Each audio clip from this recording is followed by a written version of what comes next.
In the remote mountains of Peru, ancient stories are not written in books. They are woven into fabric. High in the Andean highlands, artisans continue traditions passed down for thousands of years, preserving a language of color, geometry, and memory. Brilliant crimson emerges from crushed cochineal insects. Deep indigo is born from fermented leaves.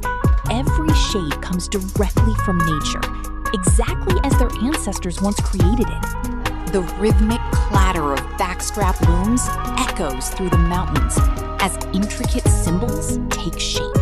Patterns carrying history, spirituality, and identity. In these rural communities, weaving is more than art. It is storytelling without words, a living connection between generations.